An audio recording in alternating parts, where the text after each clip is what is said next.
just spent months traveling, training together, during which we become brothers in arms, they were now on their own. It wasn't simply that I felt sorry for myself. I worried about my team. Someone else would have to do my job, and I'd have to live forever with the wondering, the guilt. What if they were no good? The following week, several papers reported that I was in deep depression. One or two, however, reported that the abrupt about-face in my deployment had been my own doing. A coward story. Again. They said that, behind the scenes, I'd pressed my superiors to pull the plug. Chapter 2. I pondered quitting the army. What was the point of staying if I couldn't actually be a soldier? I talked it over with Chelsea. She was torn. On the one hand, she couldn't hide her relief. On the other, she knew how much I wanted to be there for my team. She knew that I'd long felt persecuted by the press, and that the army had been the one healthy outlet I'd found.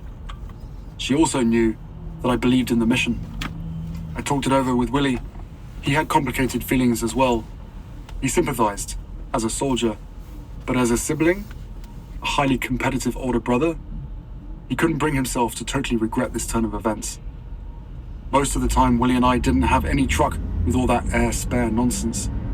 But now and then, I'd be brought up short and realize that on some level, it really did matter to him. Professionally, personally, he cared where I stood, what I was doing. Not getting comfort from any quarter, I looked for it in vodka and Red Bull, and gin and tonic. I was photographed around this time going into or coming out of multiple pubs, clubs, house parties at wee hours. I didn't love waking to find a photo of myself on the front page of a tabloid. But what I really couldn't bear was the sound of the photo being taken in the first place. That click, that terrible noise, from over my shoulder or behind my back or within my peripheral vision, had always triggered me, had always made my heart race. But after Sandhurst, it sounded like a gun cocking, or a blade being notched open. And then, even a little worse, a little more traumatizing, came that blinding flash. Great, I thought. The army has made me more able to recognize threats, to feel threats, to become adrenalized in the face of those threats, and now it's casting me aside. I was in a bad, bad place. Perhaps, somehow, new. Around this time, they began hitting me with their cameras, deliberately, trying to incite me. They'd brush, smack, jostle, or just straight wallop me, hoping to get a rise, hoping I'd retaliate, because that would create a better photo, and thus more money in their pockets. A snap of me in 2007 fetched about £30,000, down payment on a flat. A snap of me doing something aggressive, that might be a down payment on a house in the countryside. I got into one scrap that became big news. I came away with a swollen nose. My bodyguard was livid. "You made those paps rich, Harry. Are you happy?" "Happy? No," I said. "No, I'm not happy." The paps had always been grotesque people, but as I reached maturity, they were worse. You could see it in their eyes, their body language. They were more emboldened, more radicalized, just as young men in Iraq had been radicalized. Their mullahs were editors, the same ones who'd vowed to do better after Mummy died. The editors promised publicly to never again send photographers chasing after people. And now, 10 years later, they were back to their old ways. They justified it by no longer sending their own photographers directly. Instead, they contracted with pap agencies who sent the photographers, a distinction without a shred of difference. The editors were still inciting and handsomely rewarding thugs and losers to stalk the royal family, or anyone else unlucky enough to be deemed famous or newsworthy. No one seemed to give a shit. I remember leaving a club in London and being swarmed by 20 paps. They surrounded me, then surrounded the police car in which I was sitting, threw themselves across the bonnet, all wearing football scarves around their faces and hoods over their heads, the uniform of terrorists everywhere. It was one of the scariest moments of my life, and I knew no one cared. Price you pay, people would say, though I never understood what they meant. Price for what? I was particularly close to one of my bodyguards, Billy. I called him Billy the Rock because he was so solid and so dependable. He once pounced on a grenade someone tossed at me from a crowd. Luckily, it turned out not to be a real one. I promised Billy I wouldn't push any more paps, but neither could I just stroll into their ambushes. So when we left a club, they said, "You're gonna have to stuff me into the boot of the car, Billy." He looked at me, wide-eyed. "Really? That's the only way I won't be tempted to have a go at them. And they won't be able to make any money out of me. Win-win." I didn't tell Billy that this was something my mother used to do. Thus began a very strange routine between us.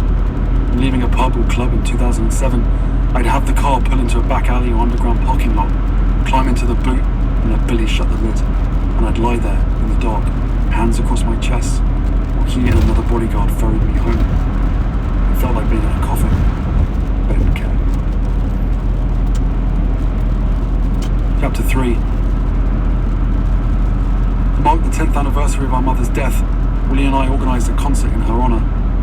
The proceeds would go to her favourite charities and to a new charity I'd just launched, Bali. Its mission, the fight against HIV in Lesotho, particularly among children.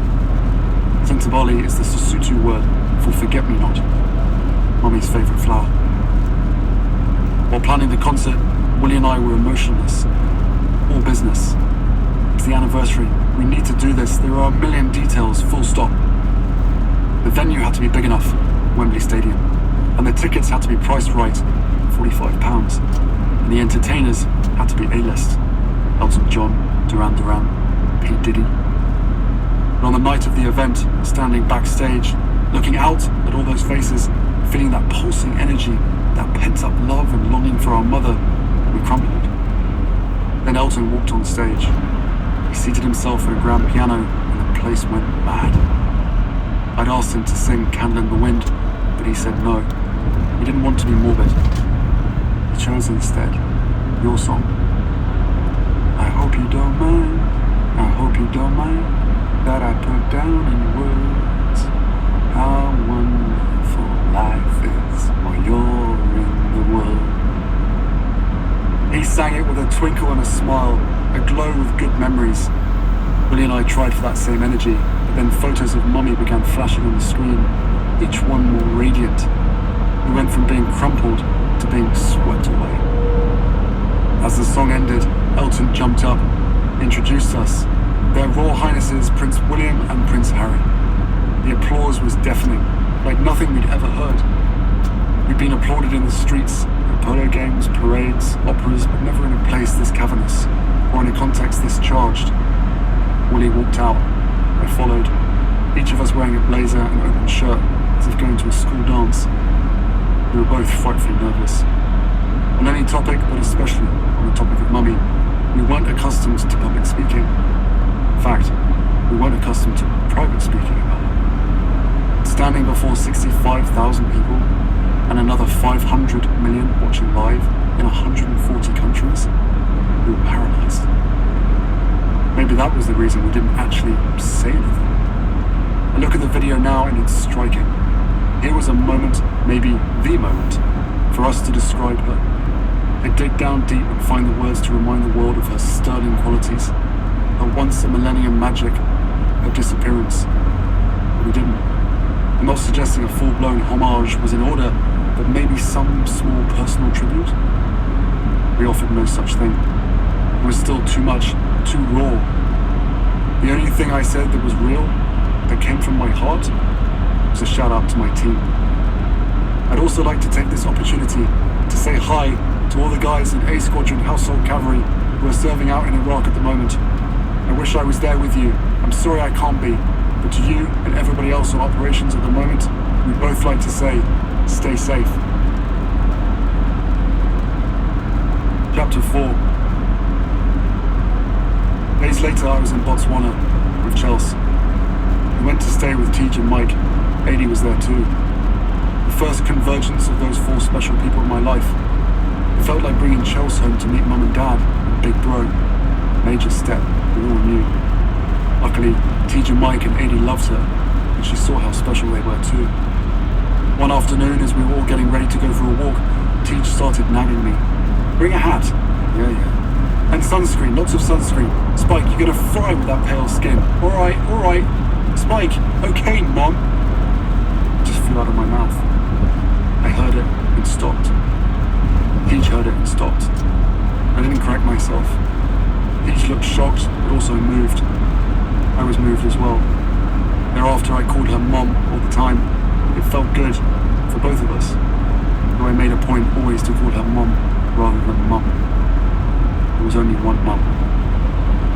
A happy visit overall, and yet there was a constant subtext of stress. It was evident in how much I was drinking. At one point, Chelsea and I took a boat, drifted up and down the river, and the main thing I remember is Southern Comfort and Sambuca. Sambuca gold by day, Sambuca black by night. I remember waking in the morning with my face stuck to a pillow, my head not feeling like it was fastened to my neck. I was having fun, sure, but also dealing in my own way with unsorted anger and guilt about not being at war, not leading my lads. I wasn't dealing well. Chels and Adi, Tej and Mike said nothing. Maybe they saw nothing. I was probably doing a pretty good job of covering it all up. From the outside, my drinking probably looked like partying, and that was where I told myself it was. Deep down, on some level, I knew. Something had to change. I knew I couldn't go on like this. So the moment I got back to Britain, I asked for a meeting with my commanding officer, Colonel Ed Smith Osborne. I admired Colonel Ed, and I was fascinated by him. He wasn't put together like other men. Come to mention it, he wasn't put together like any other human I'd encountered. Basic ingredients were different.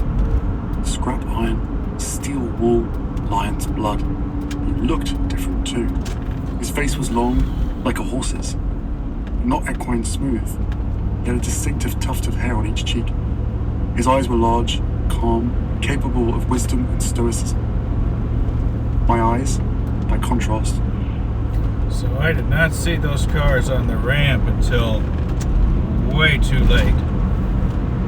That's why I said, whoa.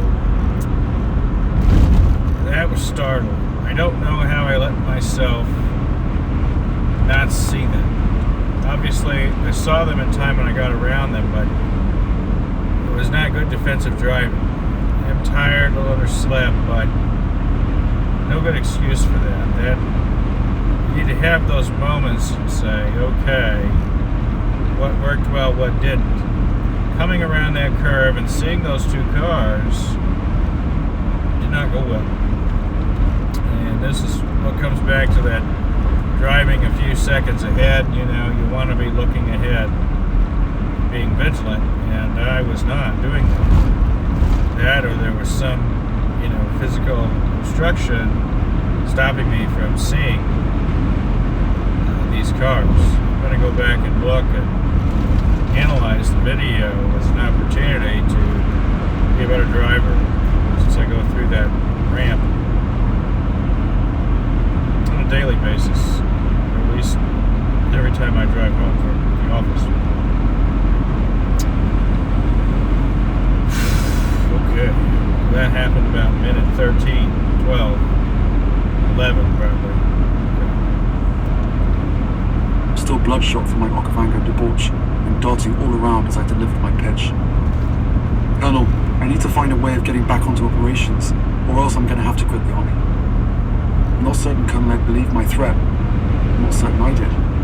Still, politically, diplomatically, strategically, I couldn't afford to discount it.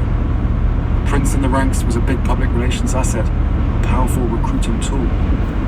He couldn't ignore the fact that if I bolted, his superiors might blame him, and their superiors too, and up the chain it might go. On the other hand, much of what I saw from him that day was genuine humanity. The guy got it. As a soldier, he felt for me. He shuddered at the thought of being kept from a scrap. He really did want to help. Harry, there might be a way. Iraq was permanently off the table, he said. Alas, no two ways about that, I'm afraid. Maybe, he added, Afghanistan was an option. I squinted. Afghanistan. He muttered something about it being the safer option. Right. Safer? What on earth was he banging on about? Afghanistan was worlds more dangerous than Iraq. At that moment, Britain had 7,000 soldiers in Afghanistan, and each day found them engaged in some of the fiercest combat since the Second World War. But who was I to argue? If Colonel Ed thought Afghanistan safer, and if he was willing to send me there, great. What job would I do in Afghanistan, Colonel? I FAC, forward air controller. I blinked.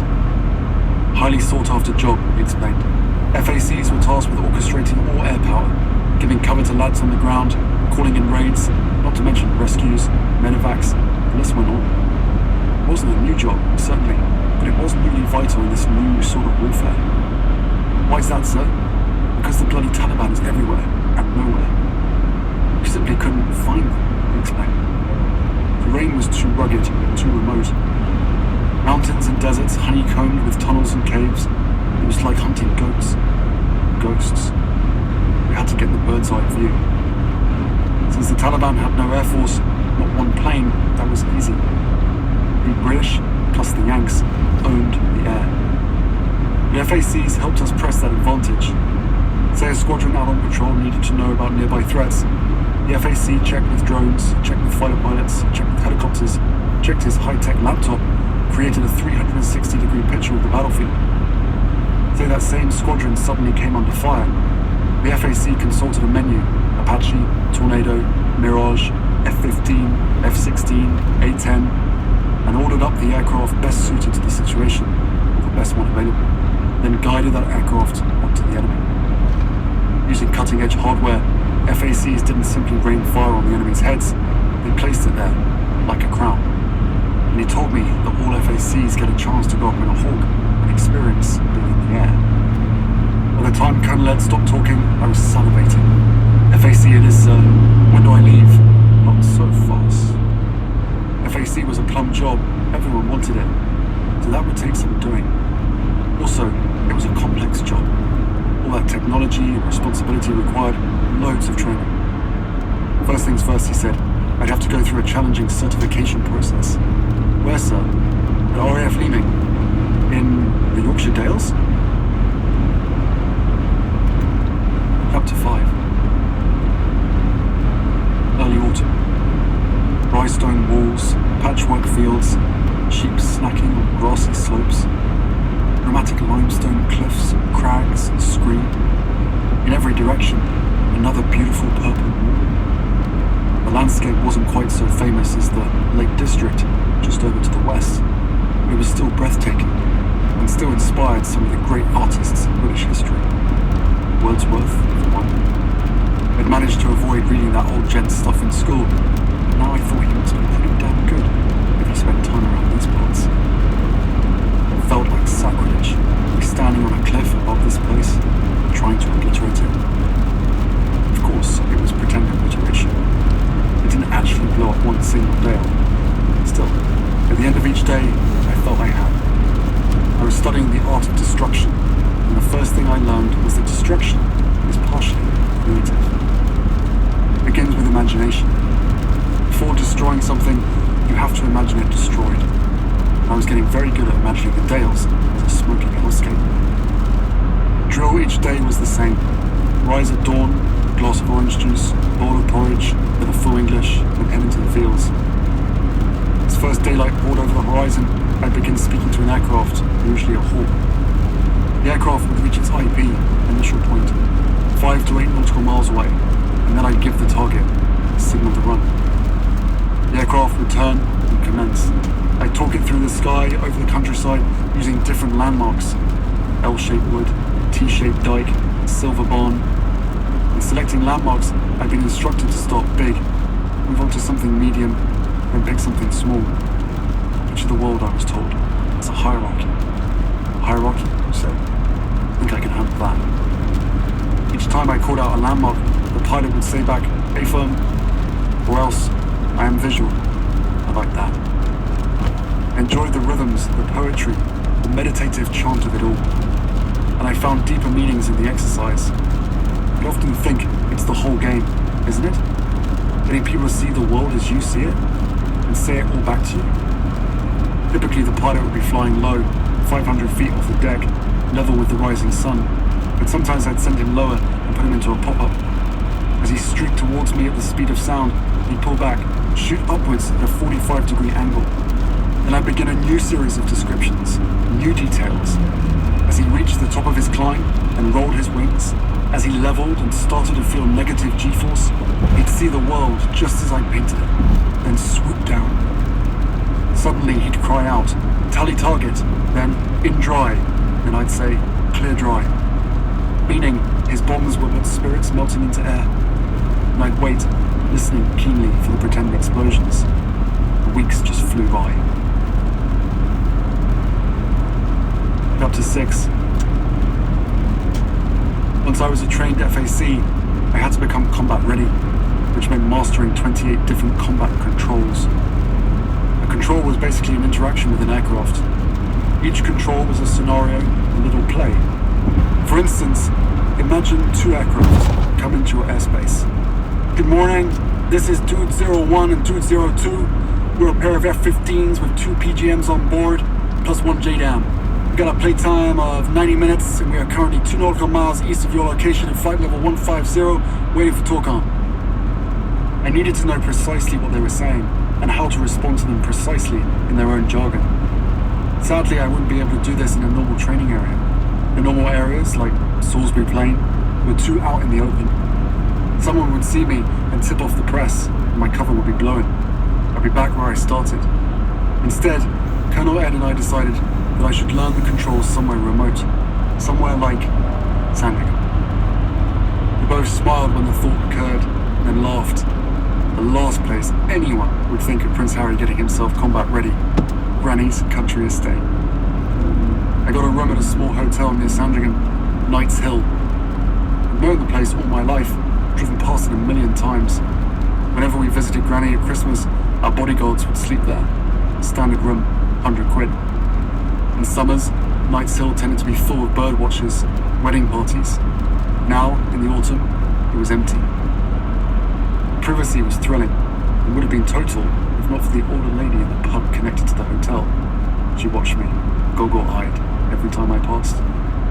Alone, almost anonymous, my existence narrowed to one interesting task.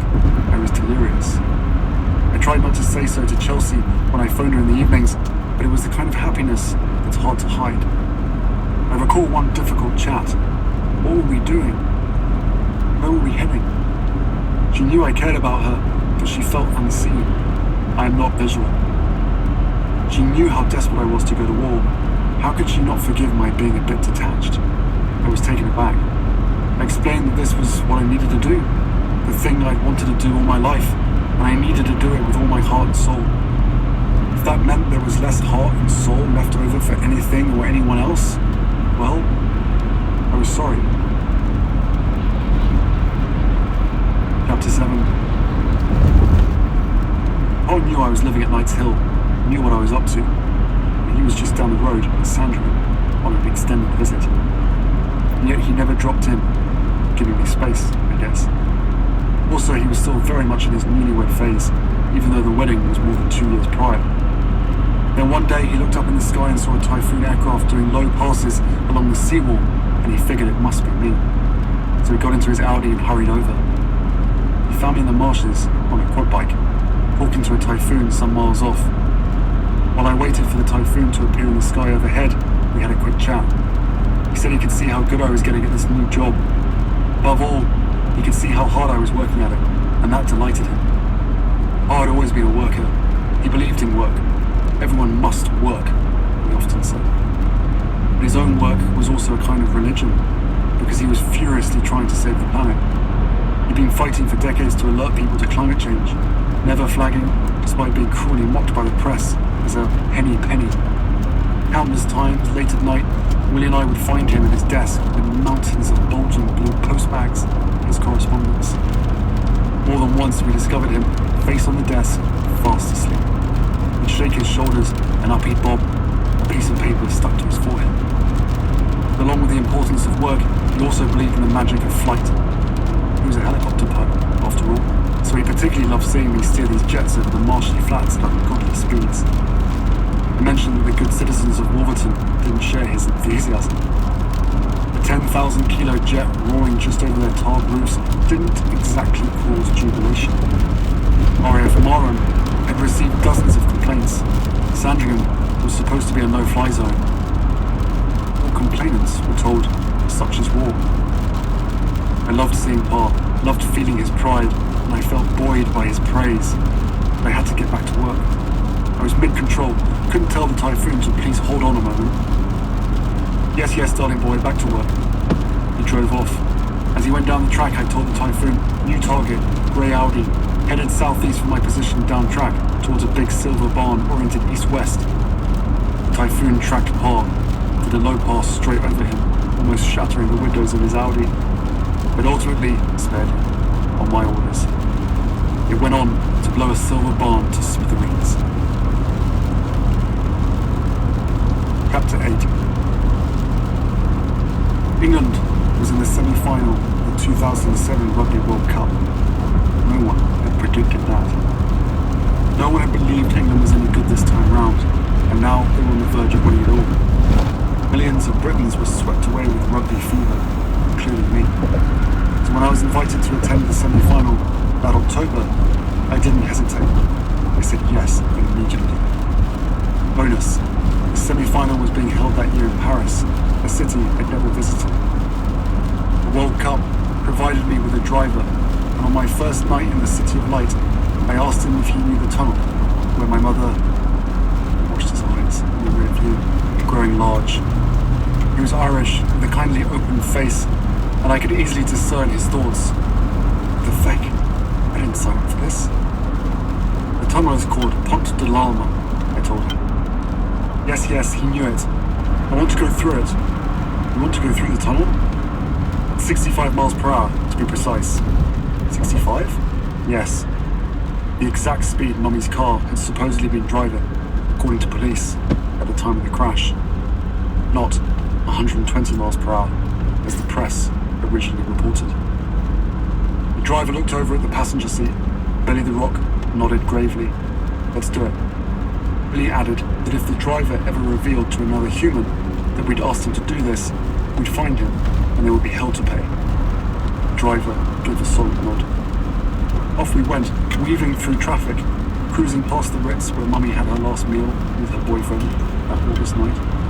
When we came to the mouth of the tunnel, we zipped ahead, went over the lip of the tunnel's entrance, the bump that supposedly sent Mummy's Mercedes veering off course. The lip was nothing. We barely felt it. As the car entered the tunnel, I leaned forward, watched the light change to a kind of watery orange, watched the concrete pillars flicker past. I counted them, counted my heartbeats, and in a few seconds we emerged on the other side.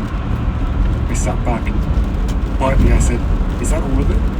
"It's nothing. Just a straight tunnel." I'd always imagined the tunnel was some treacherous passageway, inherently dangerous. It was just a short, simple, no-frills tunnel. No reason anyone should ever die inside. The driver and Billy the Rock didn't answer. I looked out the window. Again, the driver stared at me in the rear view. Again? "Yes, please." I went through again. "That's enough. Thank you." It had been a very bad idea. I'd had plenty of bad ideas in my 23 years, but this one was uniquely ill-conceived. I told myself that I wanted closure, but I didn't really. Deep down, I'd hoped to feel, in that tunnel, what I felt when JLP gave me the police files. Disbelief. Doubt. Instead, that was the night all doubt fell away. She's dead, I thought. My God, she's really gone for good. I got the closure I was pretending to seek. I got it in spades. And now, I'd never be able to get rid of it. I thought driving the tunnel would bring an end, or brief cessation, to the pain. A decade of unrelenting pain. Instead, it brought on the start of pain, part 2. It was close to 1 o'clock in the morning. The driver dropped me and Billy at a bar where I drank and drank. Some mates were there, and I drank with them. I tried to pick fights with several. When the pub threw us out, and Billy the Rock escorted me back to the hotel and tried to pick a fight with him too. I growled at him, swung on him, slapped his head. He barely reacted and just frowned like an ultra-patient parent. I slapped him again. I loved him, and I was determined to hurt him. He'd seen me like this before. Once, maybe twice. I heard him say to another bodyguard, "He's a handful tonight." "Oh, you want to see a handful? Here you go, here's a handful." Somehow Billy and the other bodyguard got me up to my room, pulled me onto my bed. But after they left, I popped right up again. I looked around the room. The sun was just coming up. I stepped outside into the hall. There was a bodyguard on the chair beside the door. He was sound asleep. I tiptoed past, got into the lift, left the hotel. Of all the rules in my life, this was considered the most inviolate. Never leave your bodyguards. Never wander off by yourself, anywhere, especially not in a foreign city. I walked along the Seine. I squinted at the Champs-Élysées in the distance. I stood next to some big Ferris wheel. I went past little bookstores, past people drinking coffee, eating croissants. I was smoking, keeping my gaze unfocused. I have a dim recollection of a few people recognizing me and staring, but thankfully, this was before the age of smartphones. No one stopped me to take a photo. Later, after I'd had a sleep, I rang Willie, told him about my night. None of it came as news to him. Turned out he'd driven the tunnel too. He was coming to Paris for the rugby final. We decided to do it together. Afterwards, we talked about the crash for the first time ever. We talked about the recent inquest, a joke we both agreed. The final written report was an insult, fanciful, riddled with basic factual errors and gaping logical holes. It raised more questions than it answered. After all these years, we said, and all that money, how? Above all, the summary conclusion. The mummy's driver was drunk, and thereby the sole cause of the crash was convenient and absurd. Even if the man had been drinking, even if he was shit-faced, he wouldn't have had any trouble navigating that short tunnel. Unless Paps had chased and blinded him. Why were those Paps not more roundly blamed? Why were they not in jail? Who sent them? And why were they not in jail? Why indeed, unless corruption and cover-ups were the order of the day. We were united on all these points, and also on next steps. We'd issue a statement, jointly call for the inquiry to be reopened, maybe hold a press conference. We were talked out of it by the powers that be. Chapter 9. 1 month later, I went to RAF Bryce Norton and boarded a C-17. There were dozens of other soldiers on the plane, but I was the only stowaway. With help from Colonel Ed and JLP, I boarded in secret, then crept into an alcove behind the cockpit. The alcove had bunk beds for the crew on overnight flights. As the big engines fired, as the plane roared down the runway, I lay down on a bottom bunk, a small rucksack as a pillow. Somewhere below in the cargo hold, my Bergen was neatly packed with 3 pairs of camo trousers, 3 clean t-shirts, 1 pair of goggles, 1 airbed, 1 small notebook, 1 tube of sun cream. It felt like more than enough. I can honestly say that nothing I needed or wanted in life had been left behind, other than a few pieces of Mummy's jewellery and a lock of her hair in a little blue box, and the silver framed photo of her that used to sit on my desk at Eton, all of which I'd stashed in a safe place. And of course, my weapons. My 9mm and SA-80 had been surrendered to a stern-faced clerk who'd locked them in a steel box that also went into the hold. I felt their absence most acutely, since for the first time in my life, other than that wobbly morning stroll in Paris, I was about to venture forth into the wide world without armed bodyguards. The flight was eternal. 7 hours? 9? I can't say. It felt like a week. I tried to sleep, but my head was too full. I spent most of the time staring at the upper bunk at my feet. I listened to the engines, listened to the other soldiers on board. I replayed my life. I thought about Pa, Willie, and Chels. The papers reported that we'd broken up. One headline, "Hooray, Harry's dumped."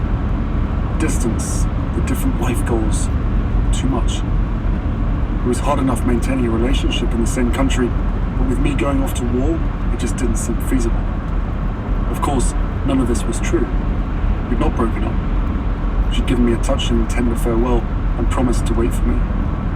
She knew, therefore, to disregard all the other stories in the papers about how I'd reacted to the breakup. Reportedly, I'd gone on a pub crawl and guzzled a few dozen vodkas before staggering into a waiting car. One paper actually asked the mother of a soldier recently killed in action how she felt about my being publicly intoxicated. She was against it. If I die in Afghanistan, I thought, at least I'll never have to see another fake headline and read another shameful lie about myself.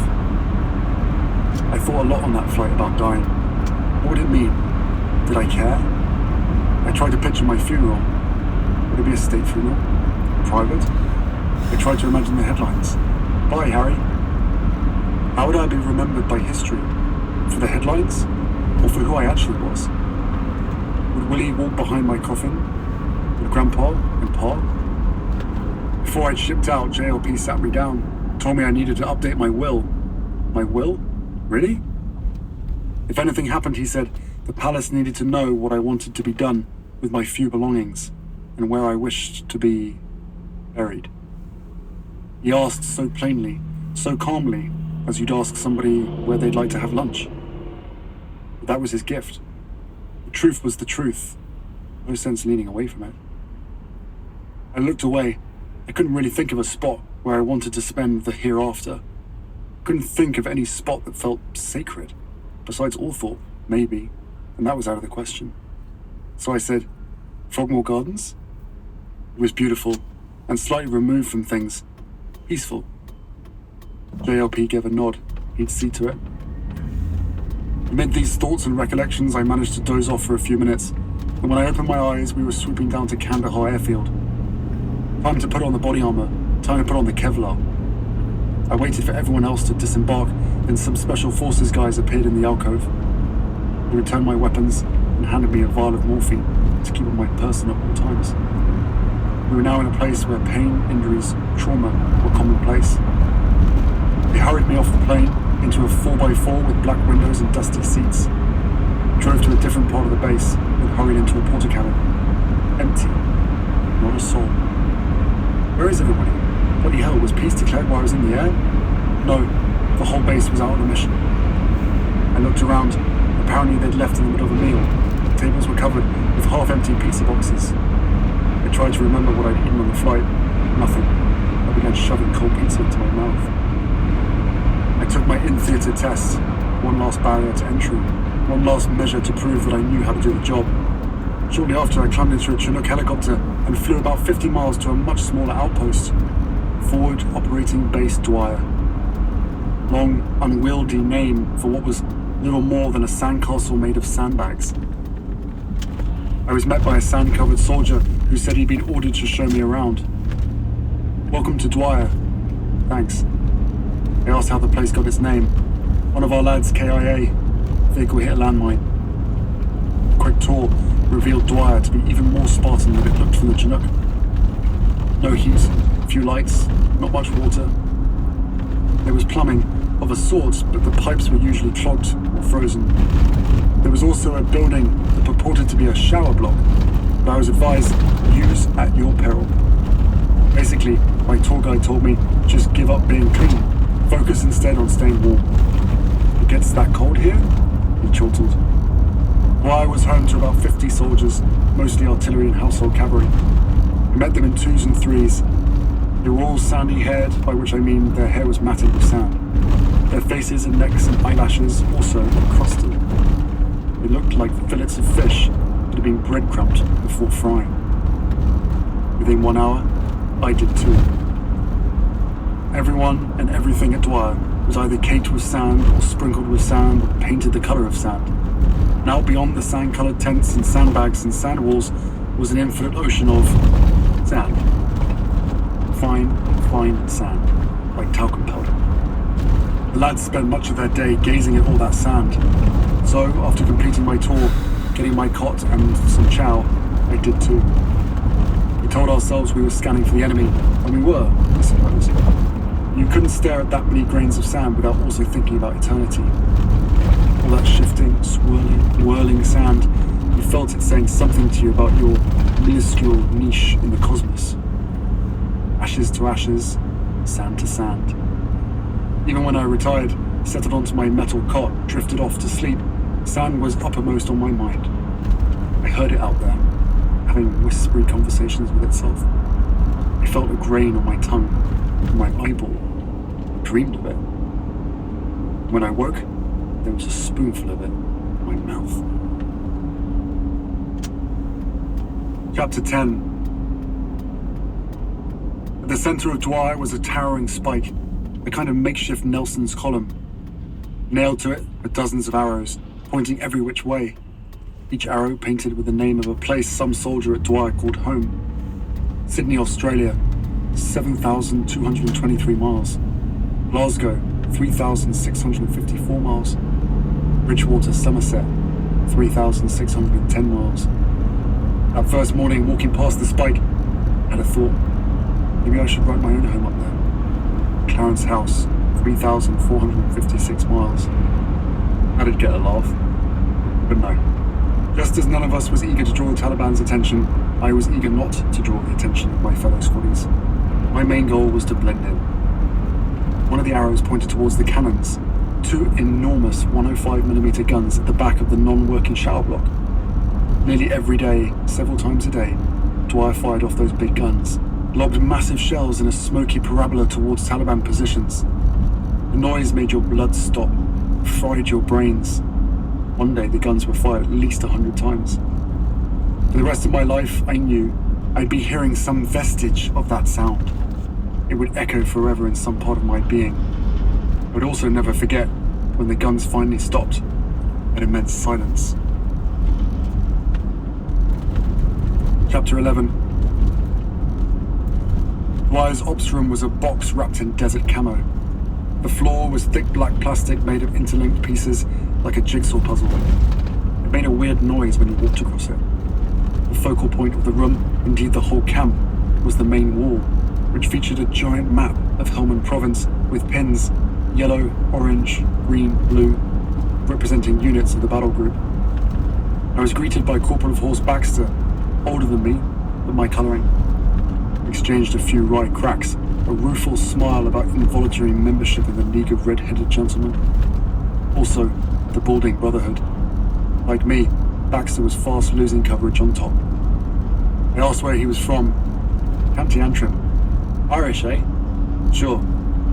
His lilting accent made me think he could be kidded.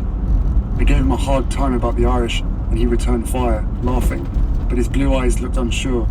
Crikey, I'm taking the piss out of a prince. We got down to work. He showed me several radios stacked along a desk under the map. He showed me the rover terminal, a pudgy little laptop with compass points stenciled along the sides. These radios are your ears, this rover is your eyes. Through them I'd make a picture of the battlefield, then try to control what happened in and above it.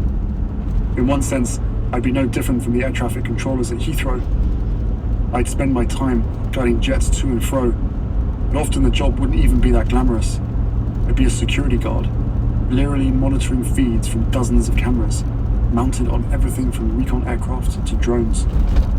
The only fighting I'd be doing would be against the urge to sleep. Jump in. Have a seat, Lieutenant Wells.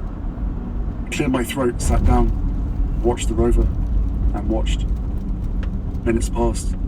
I turned up the volume on the radios, turned it down. Baxter chuckled. That's the job. Welcome to the war.